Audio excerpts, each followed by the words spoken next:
Number 5. The Warner Brothers Jungle Habitat. Originally opening on July 19th of 1972, this park closed its doors by 1976, which is a really bad timeline for a theme park that was technically never completed. The first time Jungle Habitat made headlines was only months after it first opened for business, when an Israeli tourist named Abraham Levy was riding through the safari in a taxicab and decided to roll down the window to get a better look at some of the animals roaming about. 2 lions attacked the car and mauled the 26-year-old tourist, causing lacerations to his face and shoulder. He took credit for the harm, citing his own foolishness, which helped to dodge a media onslaught. Well, for the most part. By the end of the year, reports of animals escaping into the wilds of West Milford were far too many in volume to be ignored. Besides sightings of harmless animals like peacocks, there were rumors spreading about dangerous animals such as a pack of wolves and a lion being sighted along local roads. These sentiments, voiced 28 years ago, are identical to the rumors still running rampant today.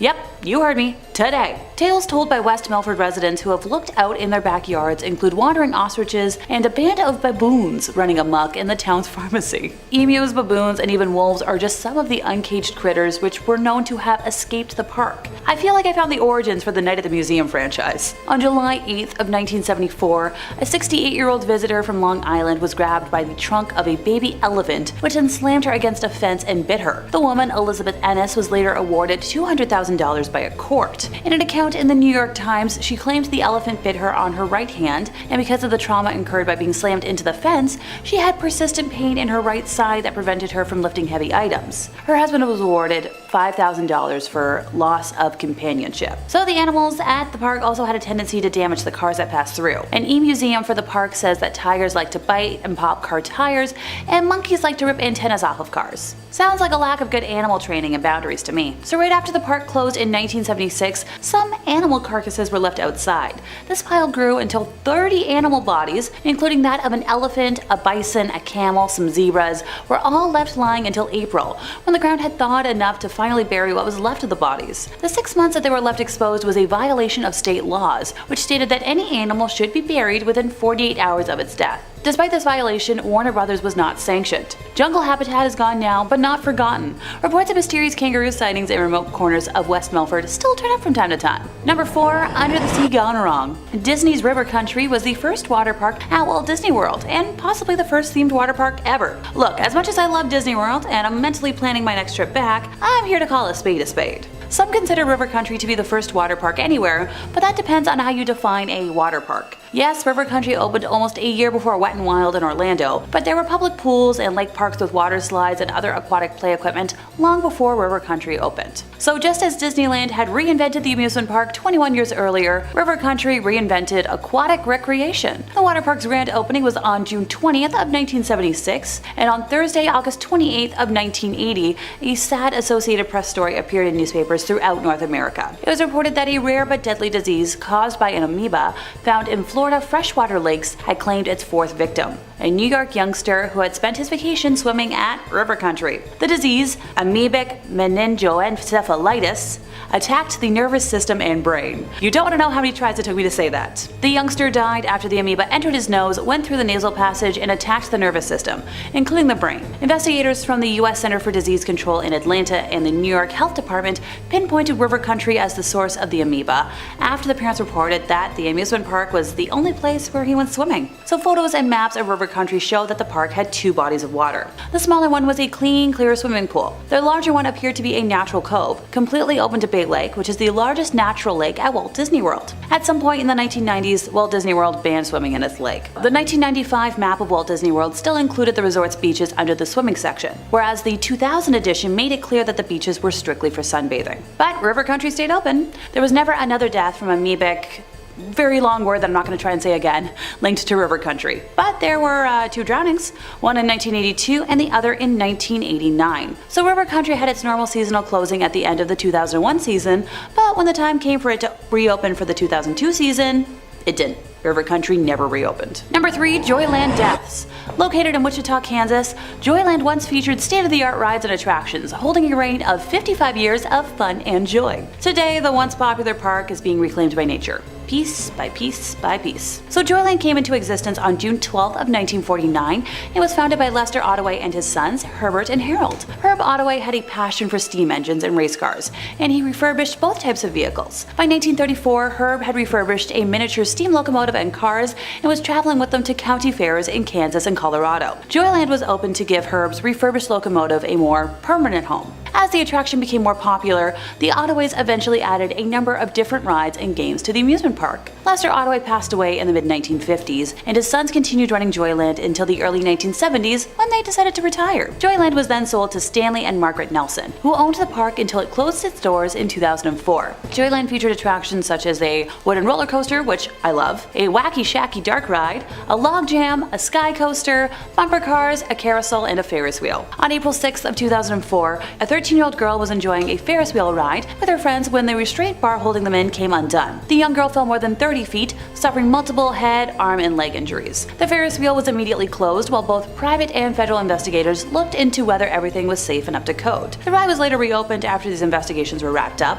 Also, another notable ride at Joyland was the wooden roller coaster that was known as the Nightmare. Although the roller coaster was a staple at the amusement park, it too saw its fair share of injuries, which is a shame. Like, I really love wooden coasters. On May 25th of 1977, somebody in the single digits of age stood up in one of the carts and fell, died at the scene from the injuries sustained from the fall. Another death occurred 20 years later, on August 27th of 1998, when 35-year-old maintenance worker Kevin Briley was under the ride trimming the grass. He stood up and was tragically hit by the coaster and passed away. My heart hurts telling that tale because, like I said already, I'm such a huge lover of traditional wooden roller coasters. You know, there's just something about narrowly avoiding whiplash that I personally find thrilling. And go figure, Joyland closed its doors in 2004. Number 2, doomed before it could open. The Pripyat amusement park was set to have its grand opening on May 1st of 1986, in time for the May Day celebrations, but these plans were cancelled on April 26th when the Chernobyl disaster occurred, just a couple of kilometers away. Several sources report that the park was opened for a short time on April 27th before the announcement to evacuate the city was made to distract,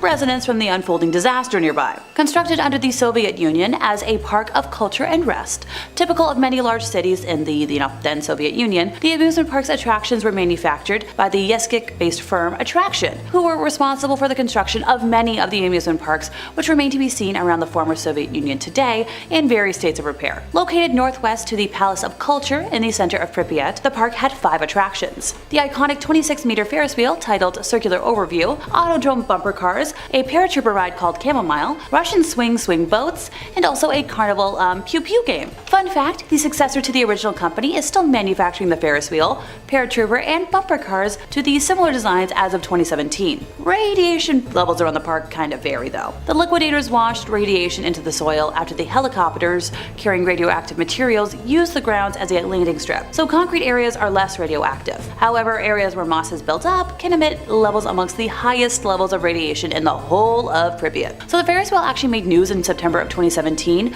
when Polish tourists turned it mechanically for the first time since 1986. Thankfully, they returned it back to its original position, but kinda neat that it could still work. Number 1, a cursed history. Lake Shawnee Amusement Park opened its doors in 1926 when proprietor Conley Snidow Sr. purchased the land. His vision to build a place for local families to relax and enjoy time together was realized as the coal miners from local towns descended on it each year, making it a fantastic destination for summer vacations. The park was full of activities. It featured a man-made swimming lake, a racetrack, concessions, and cabins for visitors, looking for an overnight stay. The big cornerstones were the Ferris wheel and the swings, 2 rides that were popular with everyone who spent time at the park. And you know what? That all sounds pretty idyllic to me. Tragedy, though, began to grip the amusement park in the 1950s, when several deaths shocked locals. A young girl's life ended on the swing ride when a delivery truck backed into her seat, killing her in place. Another youngster lost his life when he drowned in the swimming pool after his arm got stuck in a drain pipe. And by 1966, this amusement park closed its doors to the public, and the land sat dormant for decades. In the 1980s, the park again welcomed visitors when Gaylord White acquired the land and set out to restore it to its former glory. In addition to purchasing a Ferris wheel, he found a swing ride that seemed just like the swings that once thrilled guests. Now, fun fact, when they installed the swings on the property, they realized the swings weren't just similar, they were the exact same swings from years prior, something that they decided to advertise during the grand reopening. The Lake Shawnee Amusement Park welcomed tens of thousands of visitors during its second run, which ran for just 3 years in the 1980s. Unfortunately, high insurance prices forced the White family to close their doors for the second and final time after those couple of short seasons, forcing them to pivot to other activities to keep the land active. They hosted fishing tournaments in what used to be the swimming lake, and they planned to create a space on the property for mud bogging, a motorsport the family knew would draw crowds to watch. While excavating a mud bogging track, the White family made a series of surprising discoveries that added depth to the property's history. For starters, the park was built over a Native American burial ground, with an archaeological dig uncovering 13 bodies, mostly young folks. In the 1700s, the property was the active home base for the Native Americans until they seemed to suddenly disappear. Among the bracelets, clothing, and tools that excavators found, they also found mass graves that suggested as many as 30,000 people had been buried on the property. But, that's not the darkest history of the land. In 1783, Mitchell Clay was the first European settler to make a home in the area, which was heavily inhabited by the Shawnee Native American tribe. So while Clay was gone to town one day, the Shawnees surrounded 3 of the Clay descendants who were working in the fields. Bartley met his end first, and Tabitha, hearing the explosion, ran to her brother, where she was attacked and cut by a stabby implement. Her body was dismembered, and both of their scalps were taken by the entire group. Their brother Ezekiel was captured and burned at the stake. A historical marker on the road leading to the park commemorates their memories. One could wonder if the tragic history of the grounds is the reason for the 6 deaths that occurred at the park, eventually leading to it being closed down in 1966. And many locals, including the park's new owner, claim the park to still be haunted. Kicking us off in 5th place, we have water park troubles. This tale takes place at Schlitterbahn, which is a theme park owned by Cedar Fair in Texas on the Raging Rapids portion of the Lazy River. Our narrator Vanessa and her friends didn't expect anything intense from the ride. They were all just, looking forward to relaxing, watching the water go by, enjoying the scenery. As expected, the ride wasn't super intense whatsoever at first, until it hit a patch of white water, and because of the angle that the raft hit the bump, Vanessa and her companions were launched into the river. Nope, that's not supposed to be part of the ride. And while the ride might have only been, 3 feet or so deep of water, I'm reminded of all the posters from my local pool growing up about how people can literally drown in a bathtub. So yikes! Vanessa described herself as entering a state of shock, feeling emotions ranging from fright to embarrassment, confusion, and panic. As she attempted to reach for the raft to pull herself back in, she realized she couldn't see her friends anywhere, and she was once again being yanked underwater. Panic had taken over as the main emotion by this point, and Vanessa found herself swirling around and around and around under the water. Thankfully, a nearby lifeguard jumped into action and was able to hoist Vanessa and her friends back into their raft, allowing them to enjoy the rest of the rapids in the intended fashion. I'm a little concerned about the lack of seatbelts on that ride since they were never mentioned, and I feel like that should be a thing, or like a weight sensor to stop the ride in event that, someone goes over. Oh, just me, okay. As a high point to this, somehow Vanessa managed to keep her glasses on throughout the entire ordeal. Go Vanessa! In 4th place, we have an urban legend from Canada's Wonderland. Time to move on to a Cedar Fair park that's a little closer to home. As someone who spends most of September through December at Canada's Wonderland every year, I just knew I had to include this ghost story in today's list. While Wonderland might be home to the scariest of scary monsters every October, the iconic Wonder Mountain is actually home to a ghostly spirit all year round. Construction of the iconic theme park happened between 1979 until 1981, with construction of the mountain alone involving a dozen local companies under Cincinnati engineer Curtis D. Summers. Now, while we don't know the name of our victim, one of the construction workers who was working on Wonder Mountain passed on the job, and for the most part, the details of his passing and specifics have been kept pretty secret. I tried. I promise I tried. This ghostie haunts the mountain to this day, specifically the Thunder Run ride. If the ride operators don't greet the area with good morning and good night at the beginning and the end of each operating day, the ride will malfunction and cease operations until given the proper respect. Honestly, I'm all for inviting the ghost to roam the park during Halloween haunt. What's the worst that could happen? An actual ghost over in Ghostly Pines or Spirit Manor would be so much fun to see. Oh, just my own opinion again? Of course. In 3rd place, we have the Warner Brothers Jungle Habitat. Originally opening on July 19th of 1972, this now abandoned park closed its doors by 1976, which is a really bad timeline for a theme park that was technically never completed. The first time Jungle Habitat made headlines was only months after it first opened for business, when an Israeli tourist named Abraham Levy was riding through the safari in a taxicab and decided to roll down the window to get a better look at some of the animals roaming around. 2 lions attacked the car and mauled the 26-year-old tourist, forest, causing lacerations to his face and shoulder. He took credit for the harm, citing his own foolishness, which helped to dodge, I guess, like a media onslaught.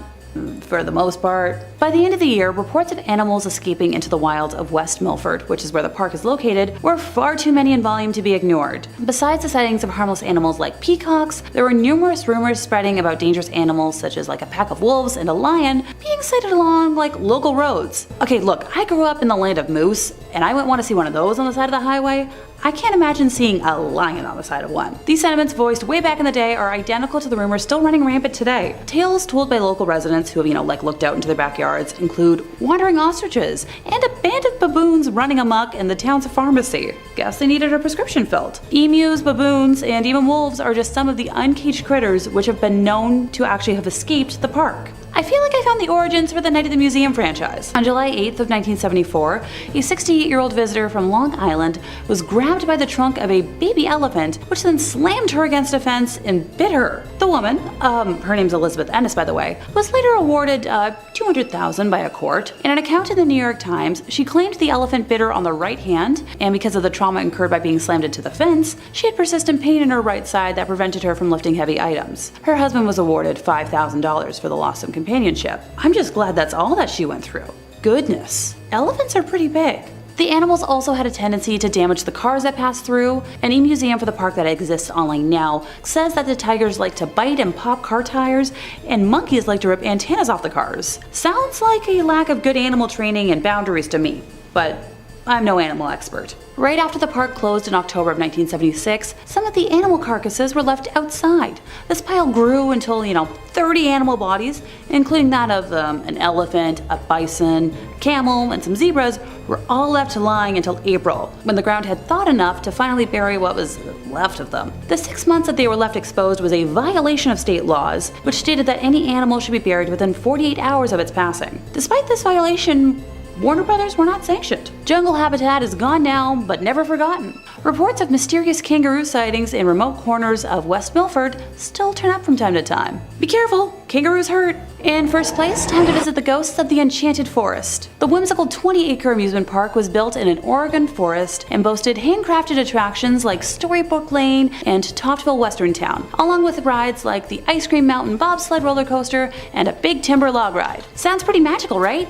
Yeah, that all depends on who you ask. Though many folks experience nothing more than a charming park, other more abnormal experiences are definitely not in line with a regular amusement park. For many, a visit to the Enchanted Forest can be a supernatural phenomenon, and I know I'd be happy either way. I love all things fantastical and wonderful and whimsical, but also spooky. Tales of employees feeling a ghostly presence on attractions like the Haunted House and Challenge of Mondor ride caught my eye while doing research for today. The story of Enchanted Forest starts with Roger Toft, the park's creator, who spent every last penny he had to make his passion project come to life in 1971. His granddaughter, Ashley Toft, is now the park's general manager, and while she claims she's personally never experienced any supernatural phenomena on the Haunted House, she did admit that the attraction makes her feel anxious and overwhelmed. While guiding a group of experienced paranormal experts through the attraction, she led them directly to a cold spot that could be attributed to an otherworldly presence. As much as I understand the stigma of not wanting to believe in ghosts, that's a coincidence I can't just ignore. Challenge of Mondor ride operator Chris Dunn has since told a tale of an inexplicable encounter that he experienced one morning in 2016 while prepping the wizard-themed target aiming attraction for the day. He explained how he heard footsteps behind him, but turned around. No one there. Mere seconds after hearing the footsteps, he described being hit with a strange energy throughout his body, one that made him dizzy and gave him a horrible case of chills. Now later in the day, the same thing happened, but with more intensity. He took photos of the ride not in operation and captured images of what looks to be an orb that changes shapes in 3 sequential photos. The team of investigators I mentioned before were granted permission to spend a night unsupervised at the park and experience the chilling energy and the Challenge of Mondor and managed to communicate with a spirit in the haunted house. Notice how I haven't mentioned a park tragedy yet as the cause for anything? That's because, unlike the other places on this list, there wasn't one. The haunted house was built during the original construction along with the rest of attractions, and Challenge of Mondor was constructed in 2006. Time to borrow that time machine I've been asking the powers that be for and travel on back. In August of 1846, Oregon settlers and indigenous tribes of the Willamette Valley fought a terrible battle in present-day Salem, known as Battle Creek. The theory most people believe is that the energy could be the cause of the manifestation in the theme park, which was built in close proximity to the gruesome fight. You let me know what you think down in the comments. Starting off in our number 5 spot, Indiana Jones. If you've been to Disneyland, then it's likely you've seen the Indiana Jones stunt show. I saw it a few years ago and it was really good. They really make you feel like this actor is in danger. Well, during one show, things took a turn and it was actually the audience who was in danger. So normally they make it look like the boulder runs over Indy and they yell cut and the producers go over to check on the actor, but obviously he's fine. It was all part of the act. Well, during one show, the boulder must have took a weird turn or hit something because it veers off track, bounces off the stage and heads towards the audience. Take a look.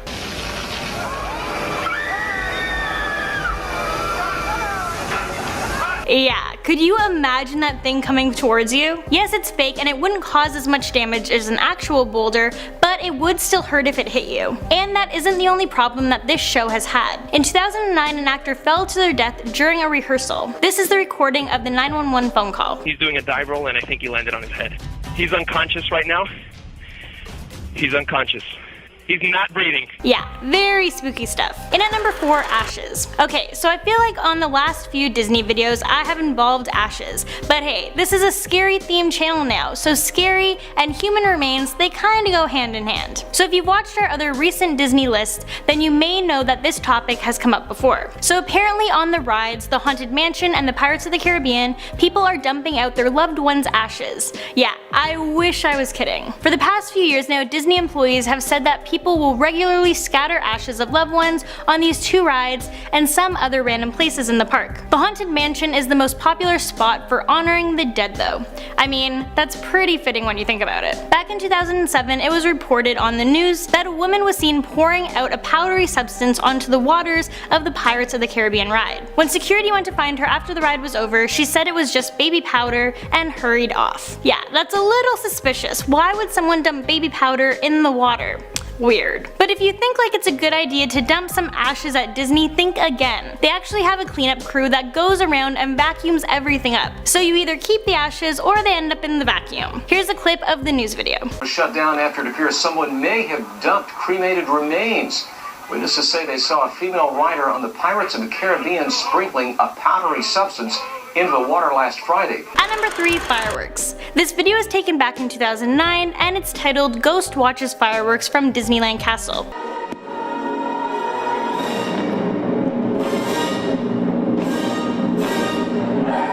Yeah, that's pretty creepy. So people who have watched this video either think that this is a ghost or a maintenance worker wanting to get a close-up view of the fireworks show. But either way, ghost or person, can't blame them, the fireworks show is amazing. But also if this is a person, that's a little too close, probably pretty dangerous. We all know that the castle is actually pretty tiny, and it's just an optical illusion that makes it appear so large. But this person or spirit is really ruining that illusion by standing there. You know, either that or they're a giant. I guess we'll never know. Coming in at number 2, Ghost Mountain. Yeah, forget Space Mountain, they need to change the name to Ghost Mountain. In this video, you can lightly make out this bluish see-through shape going onto the ride approaching from the left-hand side. You can see that this figure goes and sits down next to a man who's 4 seats down. This spirit is actually pretty well known. It's referred to as Mr. One-Way. Mr. One-Way is sometimes spotted on the side of rides, most commonly the Space Mountain ride, and he's just waiting there to take his turn. It's really creepy how this blue image just makes its way onto the ride and then literally stops once it's in an empty seat. The fact that it literally stops in an empty seat is what really got me. The video is a bit shaky as it is off the security camera, but nonetheless, once you see it, you can't unsee it. Some people have said that this is just a trick with the lighting, but then there are the people who believe in Mr. One-Way. Some of the employees that work at Disney took it to the internet and said that they believe Mr. One-Way is the ghost of a former cast member named Javier Cruz. He was once in the Pluto costume in 2004 on top of the Beauty and the Beast parade float, and he fell to his death. And at number 1, Walt. This image is captured on Disneyland Disneyland CCTV. People are speculating that this is the ghost of Walt Disney himself wandering around the park after it's closed. What makes this even creepier is that this is captured on not just one, but multiple cameras, and the spirit is in sync on all of them. Obviously, there are some people out there who don't believe in spirits, and they just think that this is a reflection of lights. But come on, clearly this is some sort of spirit. It's just too clear, and the fact that it continues steadily at the same pace throughout all frames, yeah, that's definitely more than reflections of light.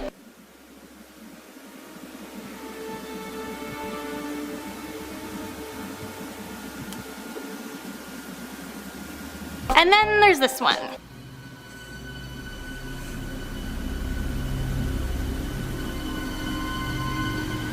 Number 3 on this list is Boblo Island. I had to include Boblo Island on this list to give a bit of a shout out to Ontario, where your boy grew up. Boblo Island was wildly successful for a time and operated for nearly a century. As with a lot of places on this list though, it couldn't seem to power through the 90s and had to shut down. Reader's Digest says, picture an 1898 Victorian amusement park, music from an organ grinder, women's skirts swishing around the dance hall, children's laughter echoing from various newfangled rides. That's what this theme park on Boys Blank Island, nicknamed Boblo, near Detroit on the Canadian side of the Detroit River was to residents alike. Its doors were shut nearly 100 years later in 1993 and the area is now closed to the public. But you can boat or kayak by the remains, listening for the ghostly sounds of long past visitors. While you can't stay here overnight, you can rent these 8 haunted places on Airbnb. Being on an island really adds to the creepiness for me, I think.